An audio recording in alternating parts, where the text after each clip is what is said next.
Here's hoping you'll never have to use it, but if you do get a flat tire, knowing how to use your tire service kit repair system will get you back on the road quickly and safely.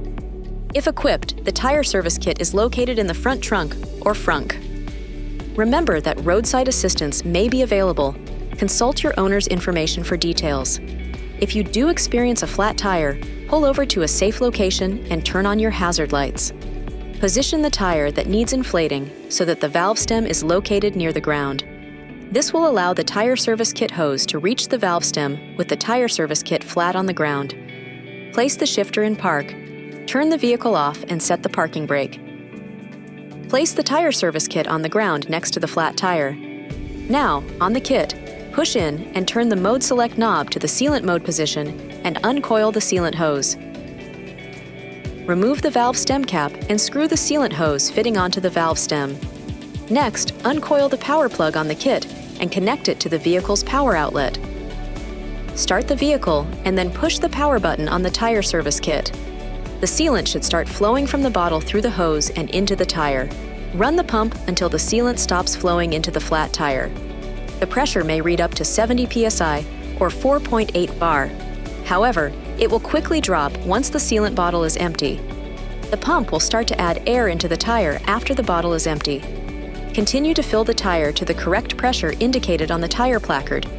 If the tire does not inflate to 26 psi or 1.8 bar within 15 minutes, the tire is too severely damaged and will need to be replaced. Do not drive the vehicle.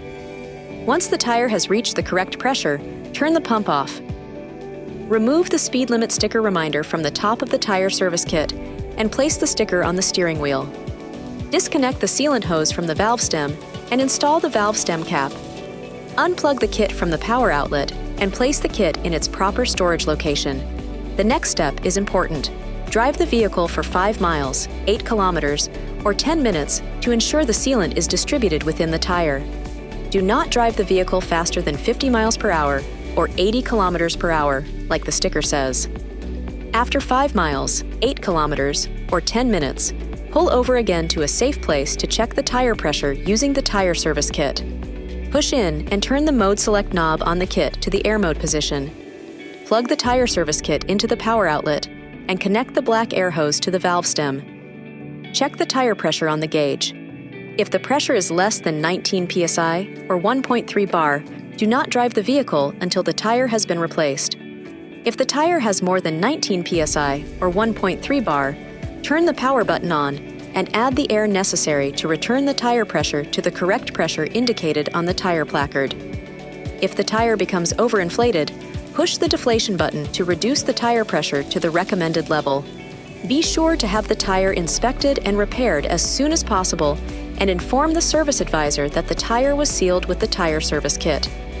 You can purchase a replacement sealant bottle available from the dealership. A quick note here, you can also use the tire service kit pump to inflate balls, air mattresses, and other inflatables. You'll find adapters in a compartment at the bottom of the unit. This video is not intended to take the place of your owner's manual. For complete details and other important safety information, please see your owner's information.